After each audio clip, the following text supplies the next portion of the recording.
No Anamnese de hoje recebemos um dos maiores nomes da medicina brasileira, o cirurgião torácico, professor, escritor e palestrante José Jesus Peixoto Camargo, pioneiro no transplante de pulmão no Brasil e referência mundial na área.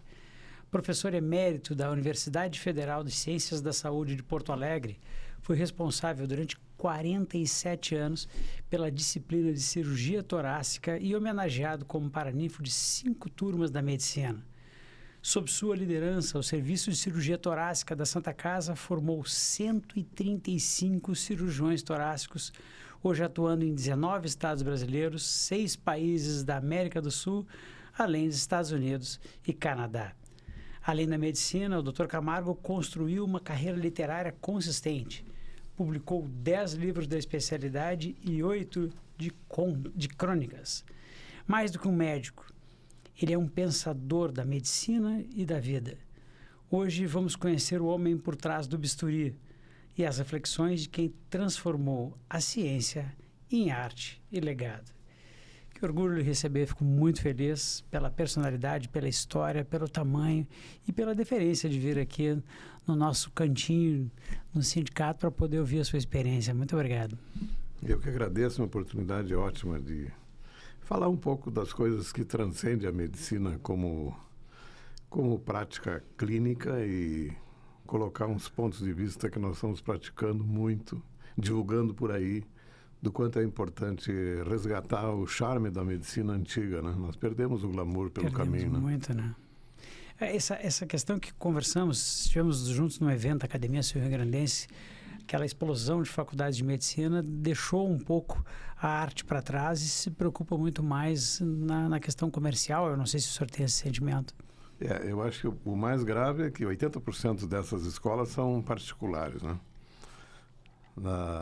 Eu falei disso na academia, colocando a preocupação com o fato de que nós estamos produzindo uma legião de famílias endividadas para receber o filho que foi concebido com a ideia de ter um doutor na família, vai ser uma coisa maravilhosa.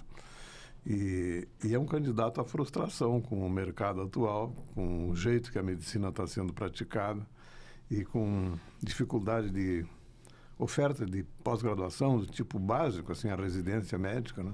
Nós estamos vivendo um tempo ruim e com grande perspectiva de piorar, né? É assustador o que vivemos hoje, né?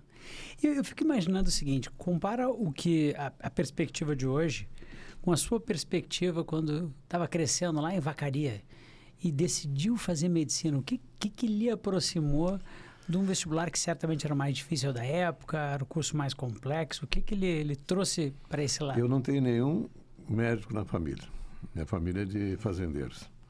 E eu me encantei, na verdade, por uma pessoa que era o médico da família. O médico da família era um gentleman, um cara bem articulado, adequadamente comunicativo com a família, um doce de pessoa, né? E um dia eu tinha 7 ou 8 anos, comuniquei ao meu avô, que era meu confidente, que eu ia ser médico. Foi um alvoroço na família, vamos ter um doutor. E passaram um tempo e eu comecei a ouvir umas histórias. O paciente estava tão mal que mandaram chamar o doutor Antunes em Lages. Eu morava em Vacaria, na minha família de lá.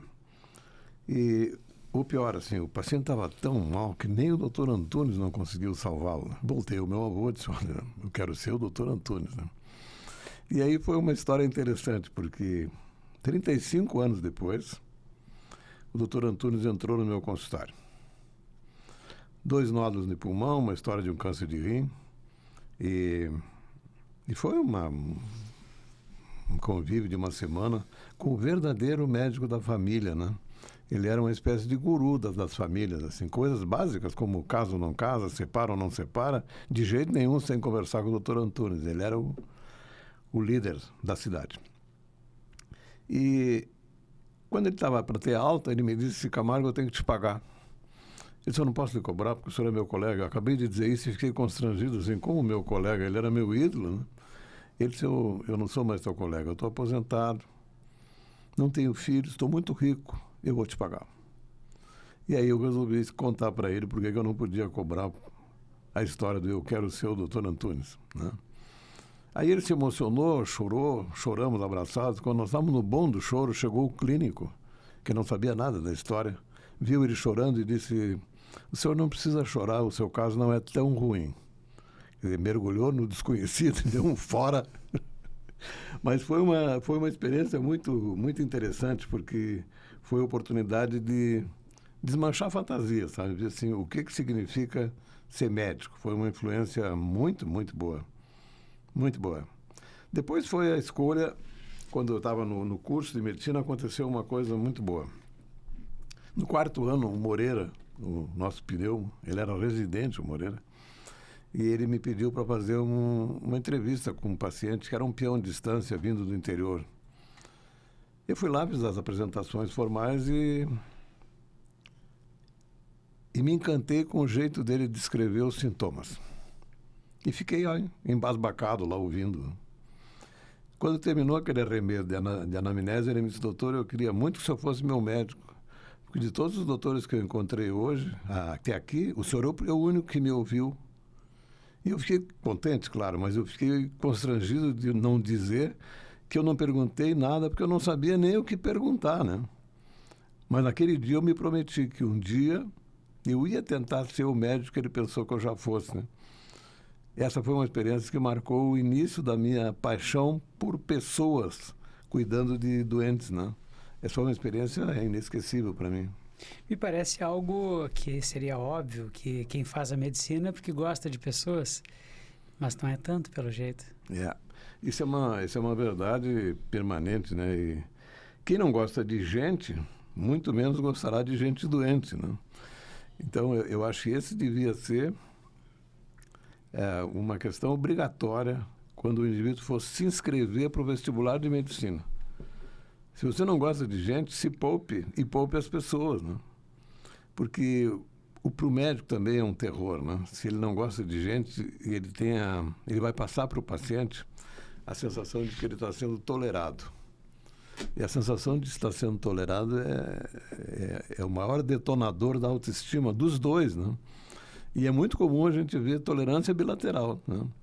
O paciente não pode mudar de médico porque o convênio deu esse médico para ele, né? E o médico lá infeliz da vida, louco para terminar o expediente e ir embora, né? E isso o doente percebe, né? Todos percebem. Eu acho que as pessoas não têm muita noção do quanto alguém doente está com todos os sensores ligados, né? O médico tem que ter muito cuidado nessa entrevista, porque ele está sendo julgado definitivamente. Tenho certeza. Não? Eu acho que isso é uma obrigação que nós temos de alertar os jovens de que, especialmente quando você tem uma notícia ruim, você está sendo avaliado em toda a extensão da tua sensibilidade, né? E o médico não tem a noção de que depois dessa conversa ele nunca mais vai ser o mesmo para essa família ou para esse paciente, né? Para o bem ou para o mal, né? Sim, o paciente vai marcar aquilo. Sim. O paciente vai se lembrar. Eu acho que as pessoas não se dão conta, os médicos não se dão conta que a maioria das pessoas tem uma vida tão pobre de emoção que frequentemente uma doença tão mais grave quanto mais ele vai se marcar por isso, ele está vivendo uma emoção rara numa vida medíocre, né? E esse momento não pode ser desconsiderado, né? Se for, ele vai marcar negativamente esse médico para sempre, né? Esse é o paciente que nunca vai ser paciente daquele médico, né? Porque ele foi espantado num momento de agonia, de sofrimento, né? Mas a alerta para isso mostra que a nossa medicina está muito impessoal, né? As pessoas não se relacionam mais como gente. As pessoas são um profissional falando de alguém que tem uma doença que talvez o profissional possa ajudar, né? Isso começa com um defeito grave, que é a não identificação, né? Eu digo para meus residentes assim: não entre no quarto se você não lembra o nome do paciente. Porque tu vai estar submetendo o paciente a uma reafirmação da sua insignificância, né? Você não sabe nem o nome dele, né? E isso também não tem conserto, né? Eu acho trágico quando o jovem, querendo compensar, não saber o nome do paciente, chama ele por um apelido carinhoso, assim, meu vozinho, né? Que vozinho, né? Isso é uma desconsideração. Chame um humilde pelo nome, tu vai saber o valor que ele dá à identidade, né? Isso é definitivo. E eu me pergunto o seguinte, qual foi o trajeto que o senhor fez para alguém que, obviamente, dá um valor enorme para a humanidade da profissão, que valoriza a pessoa, que valoriza o paciente, entrar para uma área que tem alguma questão um pouco, especialmente antigamente, mais agressiva, uma área cirúrgica, uma área de vulnerabilidade maior do paciente, especialmente uma cirurgia que sempre é grande, né? Não tem cirurgia pequena torácica. O que ele puxou para essa área Eu sempre quis especificamente? ser cirurgião, acho que não tem nada a ver a agressividade do que você faça, do ponto de vista técnico, com o jeito de se relacionar com a pessoa, né? Na verdade, o contraste é que tem que ser acentuado. Você pode ser generoso e delicado com as pessoas e pode fazer procedimentos cirúrgicos agressivos, né? Eu queria ser cirurgião, sempre quis ser, e não sabia de quê, né? Então, passei uma época muito difícil, que foi... Eu me transformei como estudante de medicina num rato de enfermaria, assim, onde tinha cirurgia eu estava lá, né? E eu ajudava em tudo que podia, assim, para pôr na maca, para juntar os campos que caíram no chão. Eu estava disponível para ajudar e facilitava o caminho, né? Tinha uma vaga, entra aí, né? E perambulei pela cirurgia plástica, me espantei um pouco com os queimados, e até que um dia no pronto-socorro, naqueles dias que tem vários acidentes ao mesmo tempo, eu fui escalado para auxiliar o Kleber Nunes, que era uma grande figura, numa toracotomia de um jovem esfaqueado. Eu nunca tinha visto um tórax aberto, né? E eu já tinha um certo ressentimento com o epíplon, que era o que me cabia em cirurgia abdominal, fechar a parede, né? E o epíplon sempre quer ir para outro lugar, é a víscera mais infeliz que tem no corpo humano, né? Ele sempre está fora do lugar que ele gostaria de estar. Quando eu vi o tórax aberto, eu fiquei num entusiasmo, porque tudo elegante, tudo no lugar, todo mundo contente de estar ali, o pulmão murcha quando a gente abre a cabeça, uma maravilha. Eu não consegui mais dormir aquela madrugada, e às 8 da manhã eu já estava lá no Pereira Filho, que eu tive tempo de descobrir que tinha um hospital em Porto Alegre que fazia tórax e até tinha residência. Foi quando eu cheguei no pavilhão, fui apresentado ao professor Nelson Porto, ao mestre Ivan Faria Correia. Me desarmou um pouco quando eu contei do meu entusiasmo, estava só a excitação de descobrir o que fazia da vida, né? E ele me disse: você descobriu um lugar ideal para vir para cá, porque você vai perceber rapidamente que você não sabe nada. Esse é o lugar ideal para saber rápido que você não sabe nada. Mas isso não... O importante é que ele permitiu que eu assistisse cirurgias, né? E aí eu estava no 5º ano e nunca mais saí, né? Fui fazer cirurgia geral, cirurgia torácica, mas nunca mais saí nunca mais cortei o vínculo com o pavilhão, né? Mas ali havia já uma lógica filosófica, sabe? Que Sócrates disse, só sei que nada sei, né? Uhum. Então, é basicamente a lógica que... Meu pai, ele fez uma parafrase acerca disso, que é: quanto mais sei que não sei. Porque a gente nunca chega no conhecimento absoluto. Quem acha que chegou no conhecimento absoluto, muito provavelmente não sabe o quanto não sabe, né?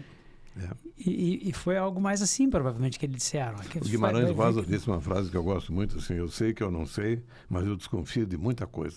É, muito boa. Não tem nada mais mineiro do que isso, né? Muito boa, muito boa.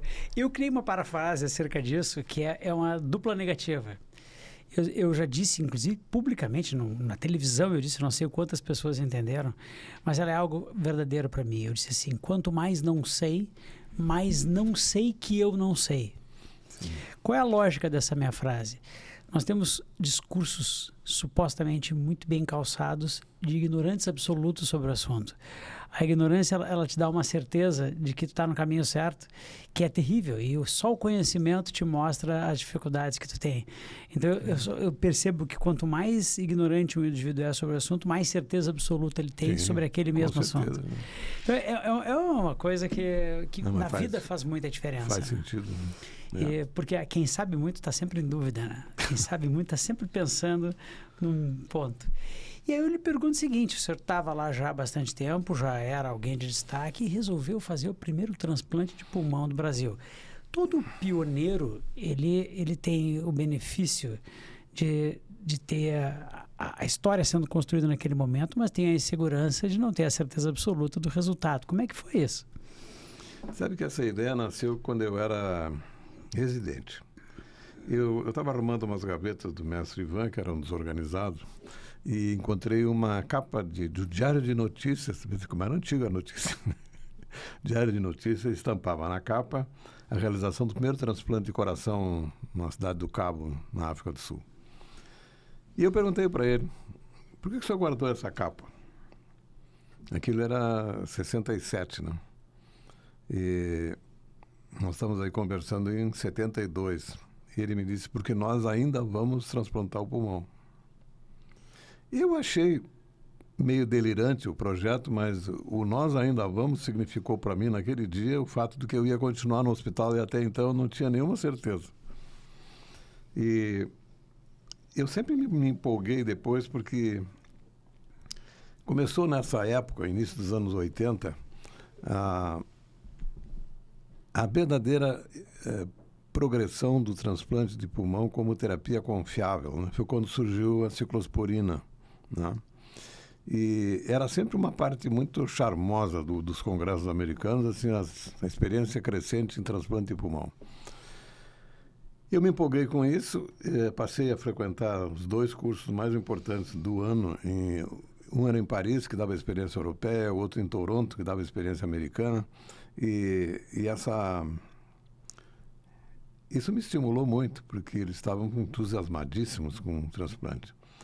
Em 89, nós já tínhamos criado a UTI, que fosse minimamente qualificada por um procedimento da complexidade do transplante. E poucos meses antes, em outubro de 88, internou um paciente que só sairia do hospital se nós fôssemos capazes de trocar os pulmões dele, né? Isso foi uma quebra da fantasia, né? Do faz de conta. Agora temos um paciente internado. A UTI ficou pronta em janeiro de 89 e em maio apareceu um doador. E aí é uma experiência inesquecível, né? Porque o tempo da espera pelo doador era uma dualidade total, que era assim, puta, tomara que apareça um doador, né, hoje. Não, mas hoje eu estou muito cansado, melhor outro dia, né? Sabe? Eu queria muito, mas tinha medo, né? Apareceu o doador e uma coisa que ajudou muito é que o receptor, o primeiro paciente, era um jovem de 27 anos. Tinha uma doença, uma combinação de fibrose com bronquiolite e tal, uma dispneia miserável, dependendo de oxigênio há 3 anos. E ele era o tipo de pessoa que acredita e viveu uma experiência inesquecível para ele, né? Assim, não ter com quem compartilhar. Te dá conta disso? É uma coisa sofrida, né? Hoje a coisa mais comum é assim, um paciente interna candidato a transplante por enfisema. Ele vai conhecer um paciente transplantado por enfisema, vai identificar a agonia que ele está vivendo e ele vai contar como era, né? E como ficou. Quando ele vê isso, não tem nada que substitua esse encontro, né? Não tem conversa do médico que deixa o paciente tão consciente, tão convencido de que vai valer a pena. Mas foi uma experiência também marcada pela convicção e coragem dele, né? Ele acordou na manhã seguinte, o transplante terminou às 6 da manhã, às 11 horas ele estava respirando sozinho, em aire, né? E ele pediu um papel para escrever alguma coisa. Eu tenho esse papel na minha gaveta das coisas imperdíveis, uma letrinha meio trêmula da anestesia ainda, e ele escreveu: eu não disse que essa porra ia dar certo. Convicção total, né? Ele não tinha sido estubado ainda, mas já estava convencido que deu, né? Foi uma coisa muito boa. E eu tive uma sorte de principiante. Dos primeiros 10 pacientes que nós transplantamos, 9 saíram do hospital. Essa é uma cifra que a gente persegue desde sempre, né? 90% de sobrevida no primeiro ano é um negócio que deu muita reserva para enfrentar as dificuldades depois, né? Porque isso foi feito num hospital que não tinha condições técnicas mínimas, né, para um processo desse tamanho. E esse crescimento foi o grande estímulo, recrutando pessoas acompanhando tudo que havia, e era um mundo efervescente de novidades, o transplante, né? E nós estamos chegando a 800 transplantes, né? E esse dia nós estamos comentando lá com o Spencer, que coisa impressionante você continuar se emocionando quando termina o transplante e o anestesista insufla o pulmão novo, né? Tem uma coisa boa ali, né? Tem uma energia boa. Eu acho que o transplantador, ele tem um estímulo especial. Tem. Eu nunca vi um transplantador bocejando de madrugada. Tem uma adrenalina ali que mantém ativo, né? E eu acho que a sensação do antes e o após é muito vívida no transplante de pulmão. Muito. Porque nós estamos tratando de indivíduos que são muito sintomáticos. Sim. Então, eu imagino como seja conviver com o antes e o depois. E os próprios pacientes devem ter um agradecimento acerca do processo. É impressionante. Ele sabe que essa condição, claro, respirar bem é uma maravilha. Ainda neles tem um aspecto importante. A doença que conduz ao transplante é muito lenta, né? Esse cara foi perdendo função, se adaptando às perdas durante, às vezes, anos. E aí, de repente, volta tudo. Isso explica a euforia, eles ficam alucinados de descobrir que respira, né? Eu imagino muito. Sabe que é óbvio que é uma questão pessoal, mas eu tenho asma, sob controle, mas eu já tive estado de mal asmático. Então eu sei vivamente... Como é ruim não respirar, eu sei, né? Exatamente. Eu sei o que o cara sente. Poucas coisas eu tenho tanta empatia, porque eu tenho exatamente o sentimento. E eu acho que eu sei como é sair quando está numa situação de uma asma mais grave. Né? Eu já tive internado em UTI até, não foi coisa pequena, já fiz pneumediastina, experiência em vivo, né? Já tive essas coisas, eu sei como é que é, literalmente. Eu me lembro de um paciente que queria que eu o examinasse antes de sair do hospital, porque tinha uma coisa errada com ele. Estava entrando ar por tudo quanto era lugar. Interessantíssimo. Interessantíssimo. E o senhor fez também o primeiro transplante de pulmão com doadores vivos fora dos Estados Unidos, né? Como é pois que... isso foi uma ideia fascinante, né? Eu assisti a um congresso americano em Los Angeles em 86. E lá foi apresentada a experiência de transplante com doador vivo da Califórnia. A ideia básica era assim: as crianças não conseguiam ser transplantadas, tem que compatibilizar tamanho, né? E aí sugeriram a ideia de usar lobos de doadores vivos, né? Familiares, obrigatoriamente, em geral pai e mãe, para que cada um contribuísse com o seu lobo, um lobo inferior, para substituir o pulmão daquele lado, né? E eu achei a ideia fascinante. Depois que eu assisti aquilo, eu não fiz nenhuma lobectomia inferior que eu não pensasse como é que eu faria para remover esse lobo, preservando a circulação do que sobrou, né?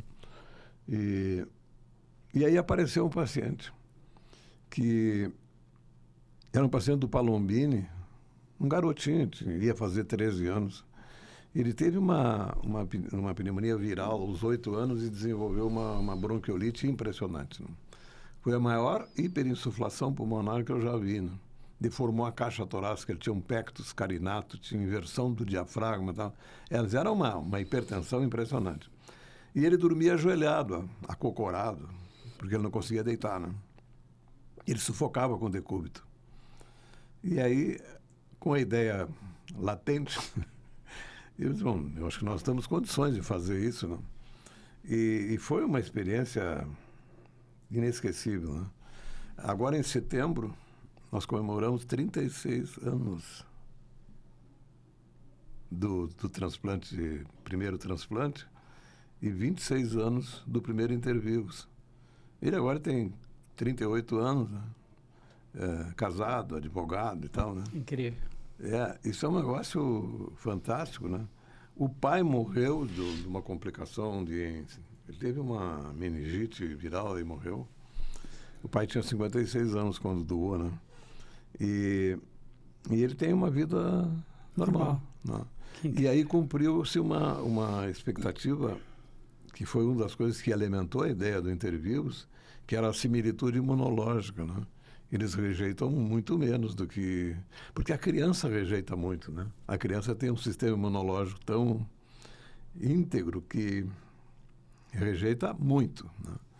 E com esse vínculo com o doador, diminui muito o risco de rejeição. Nós já fizemos 40 desses transplantes intervivos, né? Que é uma experiência muito significativa e que tem permitido que adolescentes... A criança não pode ser tão pequena também que um lobo de adulto não caiba, né? A maioria dos nossos pacientes tem entre 10 e 15 anos. Às vezes, com 15 anos, com tamanho de 8 ou 9, por conta da doença, né? Mas é uma saída impressionante. E também serviu para permitir que nós transplantássemos estrangeiros, né? Porque pela legislação brasileira, desde 2009, nós não podemos usar órgãos de doadores brasileiros em receptores estrangeiros não residentes no Brasil. E para familiar, vem o paciente com seus 2 doadores. E é uma experiência maravilhosa, né? Eu transplantei uma menininha de Moncloa, que é uma pequena cidade próxima de Monterrey, no México. Ela estava internada no Children's Hospital em San Antônio e aconselharam que ela voltasse para casa para morrer perto dos familiares. Não tinha quem fizesse transplante lá, ia demorar muito. Porque a principal indicação é, na verdade, o paciente que não tem tempo para esperar um doador improvável, né? A morte encefálica na infância, felizmente para as crianças, é rara, né? E ela acabou descobrindo, uma irmã descobriu, que nós tínhamos transplantado 2 gêmeas de Córdoba. E o mundo ficou pequeno com a internet, né? Muito. Fizeram uma campanha lá, comovente a campanha. Eles eram uma família bem pobre. E eles vieram para cá. A avó doou o pulmão, o lobo inferior direito, o pai o esquerdo, a mãe era incompatível. E uns 6 ou 7 dias depois que ela saiu da UTI, ela estava andando no corredor de mãos dadas com a fisioterapeuta. E aí ela viu uma escada, soltou da mão e subiu a escada correndo. E quando chegou no topo da escada, ela teve uma crise, um ataque de riso, sabe? Ela nunca tinha subido uma escada caminhando, né? Correndo era impensável. Quer dizer, e isso a gente vê depois. Eu continuo recebendo fotos, vídeos e tal, de aventuras assim, de um risco maior que o normal, sabe? Uma coisa meio doida, assim, como se tivesse... É um esforço de recuperar uma infância perdida, né? É incrível. E isso é muito comum em transplantado jovem. Ele corre riscos desnecessários depois, fazendo acrobacias que não precisava, né? Eu imagino. Dá para entender, né? Nesse seu período todo de experiência como cirurgião, o senhor teve a mesma experiência como professor. E o senhor viu o amadurecer, o senhor viu o que mudou o aluno? Como é que o senhor enxerga a evolução do ensino e a evolução do conhecimento médico? Porque tudo mudou muito nesse período. Eu acho que mudou muito e muito rapidamente. Não houve nem tempo de metabolizar bem o quanto estava mudando, né? Não tem dúvida nenhuma que o nosso ensino foi prejudicado pela perda do contato direto com o paciente, né?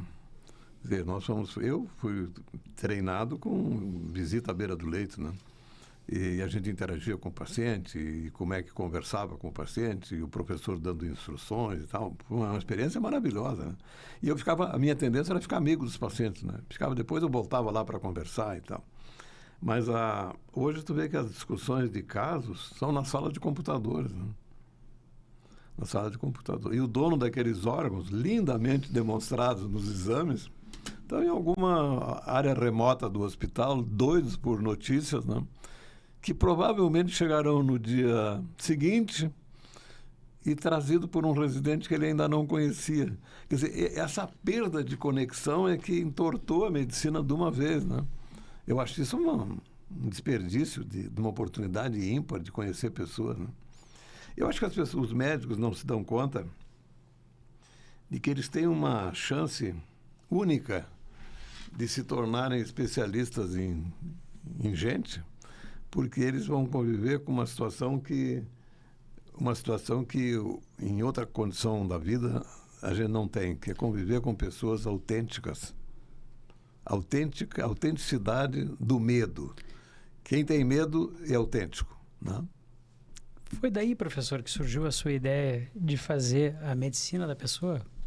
Sim, sim. O que é a medicina da pessoa, para quem não conhece? A medicina da pessoa tem sido assim, a preocupação de entender o sofrimento, de dar sentido ao sofrimento do paciente, né? E mostrar que o médico de verdade, ele só se realiza se ele passar ao paciente a ideia de parceria.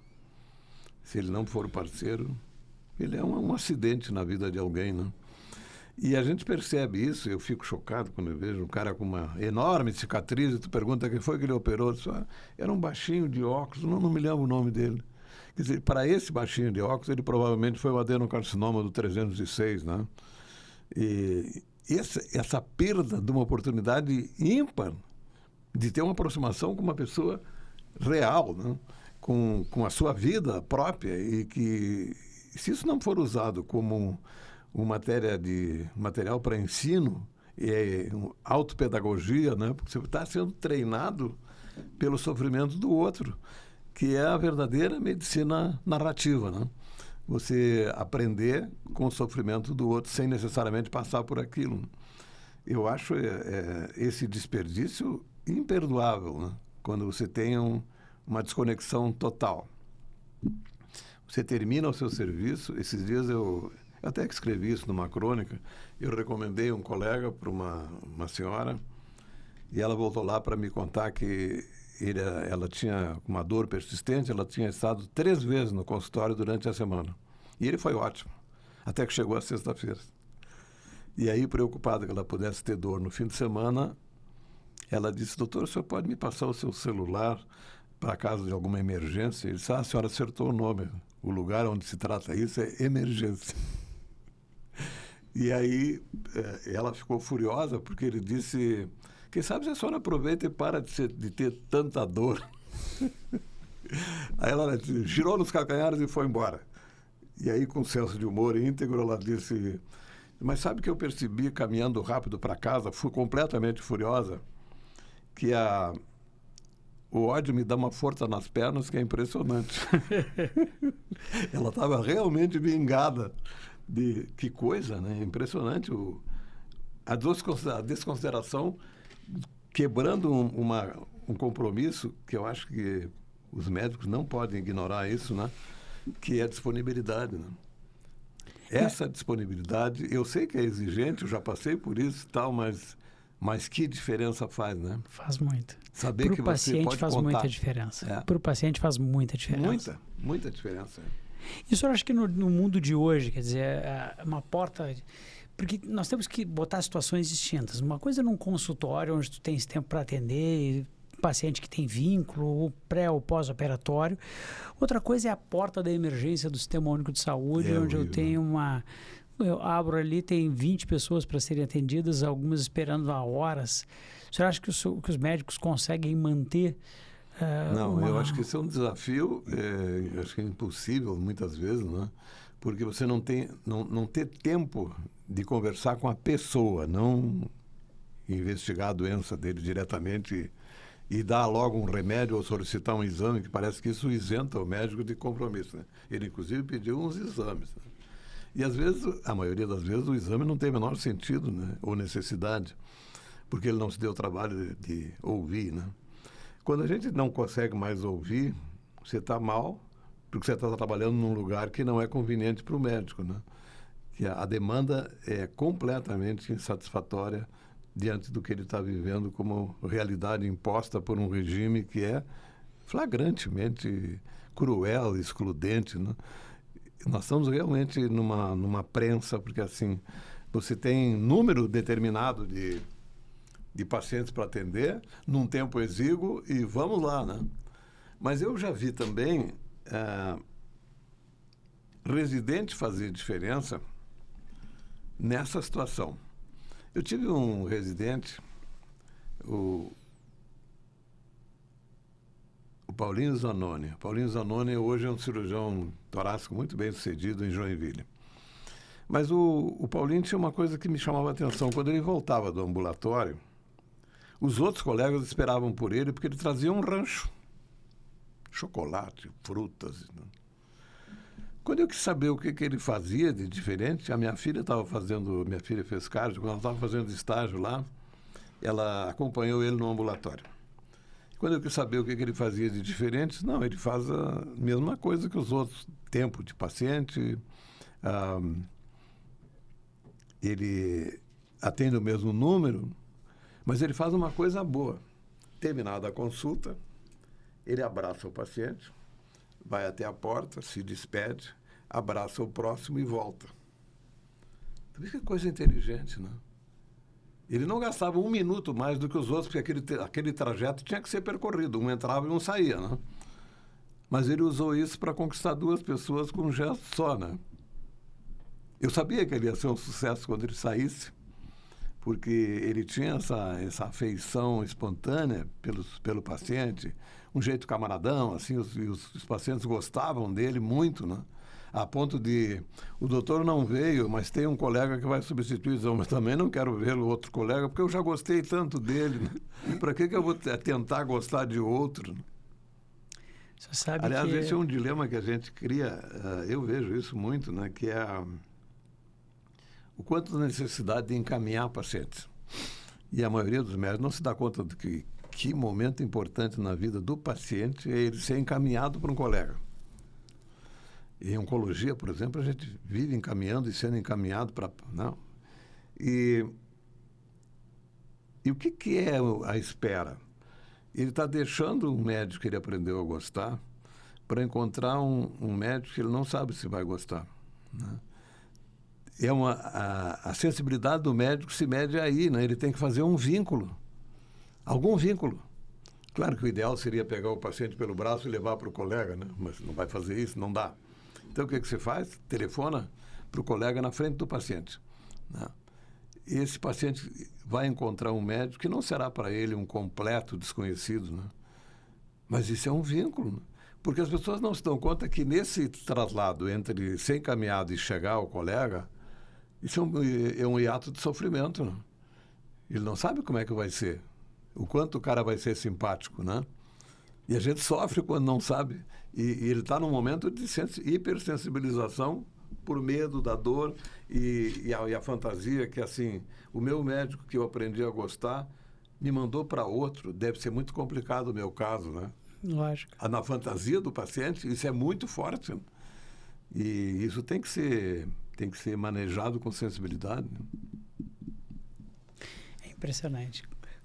Como é que está sua aula, seu curso de medicina da pessoa? Ele começou pequenininho e ele cresceu? Cresceu muito. Né? Esse curso começou com os alunos da Universidade Federal de Ciências da Saúde e os residentes da Santa Casa. Né? E eu depois fui convencido pelos professores, porque eu trouxe o grupo mais antigo de Humanidades na Saúde do Brasil é o Humanidades da Saúde Samaritano, que foi uma iniciativa de um grande médico, um cirurgião bucofacial, que ele criou um curso de humanidades porque ele era um hipermédico, sabe? Assim, a relação dele com os pacientes era uma coisa impressionante. Ele criou esse curso, ficou claro que essa área estava descoberta, né? E recrutou pessoas que pensavam do mesmo jeito, porque essa é uma iniciativa inteligente. Você não pode transformar um bronco em hipersensível, esquece.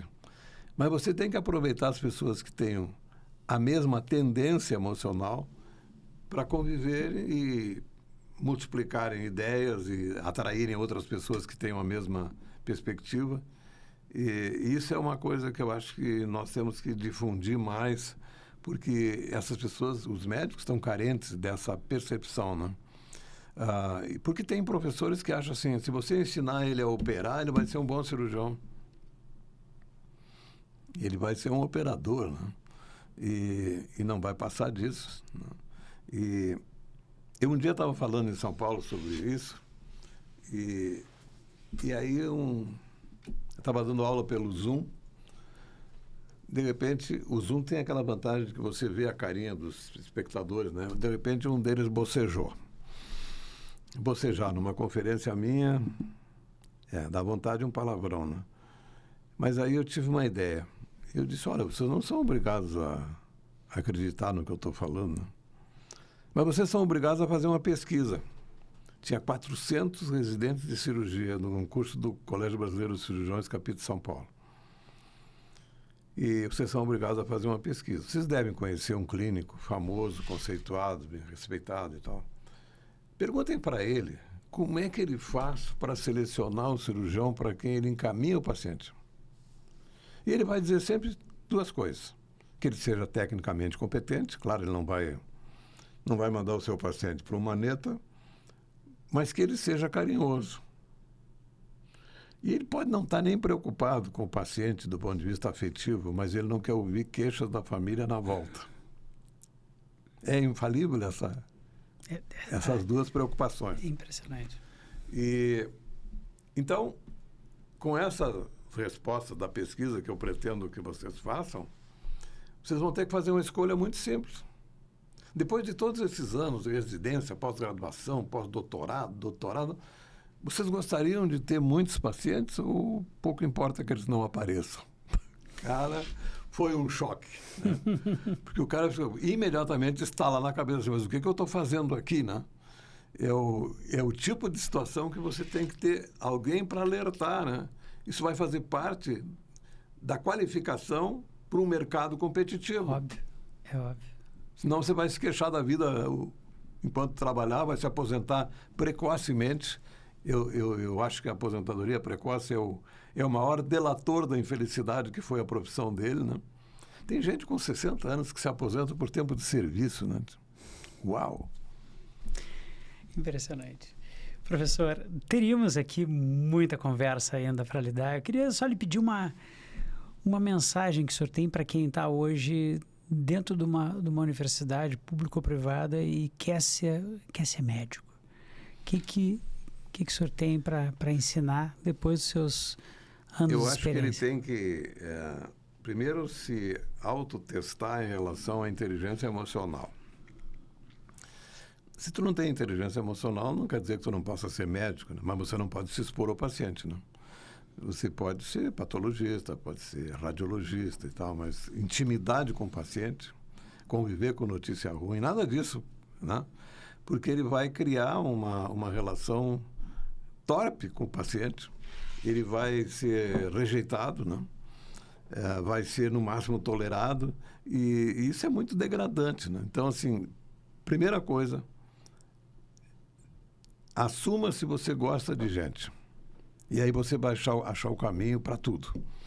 E aí a minha recomendação muito frequente é assim, você está de posse de uma notícia que você não gostaria de ouvir se o problema fosse teu. E você vai dizer isso a alguém. Você não sabe como dizer. É difícil, notícia ruim não é ruim por acaso, é difícil.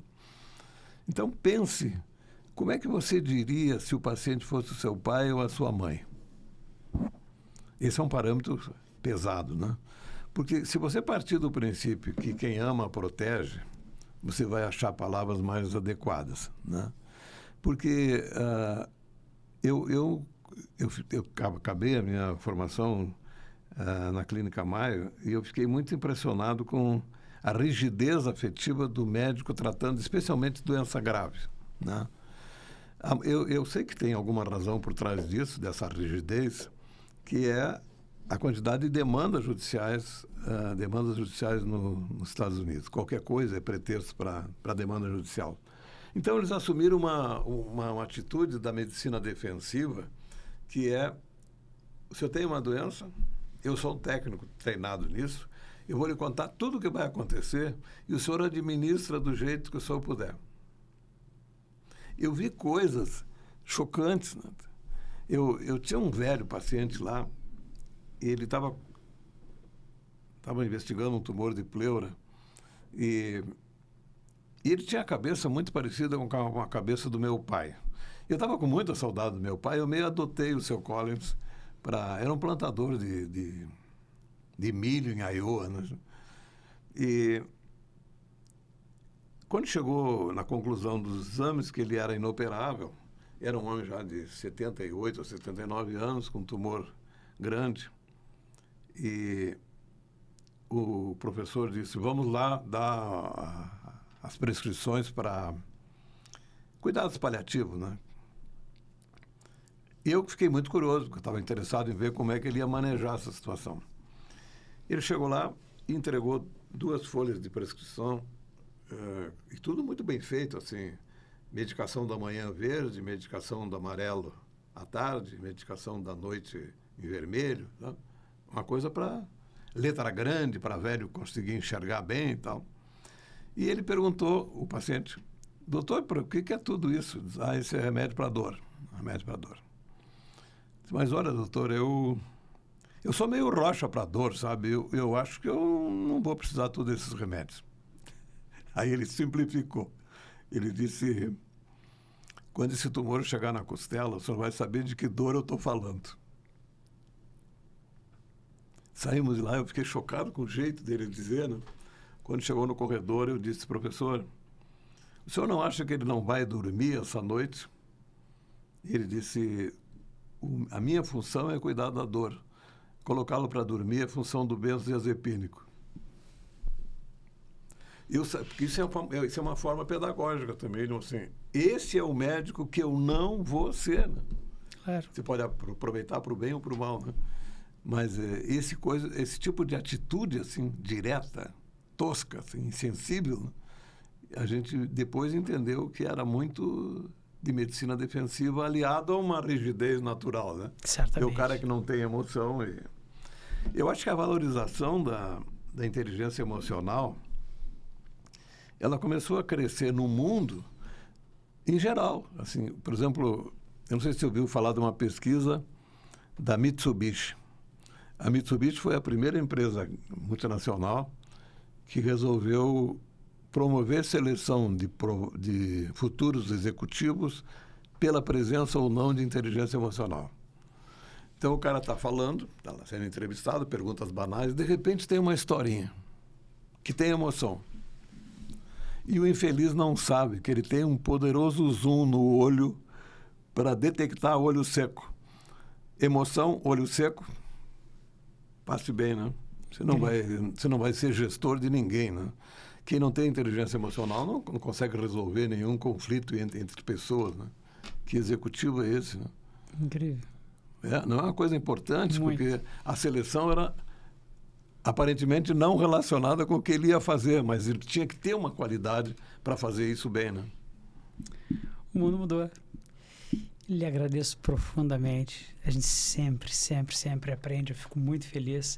O senhor é um exemplo de como é que a medicina pode passar um pouquinho do limite da medicina e avançar também na filosofia, na arte e sempre no serviço da vida. Fico muito orgulhoso em poder dividir aqui contigo e lhe agradeço muito por compartilhar toda a sua experiência, a sua vivência e certamente o seu olhar, que é o que realmente mais importa, que é o olhar de ser humano, de alguém que viveu com muitos pacientes em situação difícil e soube tirar disso o melhor. Muito obrigado, lhe agradeço muito. Tenho certeza que os nossos espectadores também vão Eu fazer fico esse feliz se reconhecimento. isso puder, de alguma maneira, ajudar alguém, porque esse é o caminho da recuperação do velho glamour da medicina, que sempre foi considerado uma profissão especial, porque cuidava de pessoas numa época em que cuidar da pessoa era quase tudo o que tinha para fazer, né?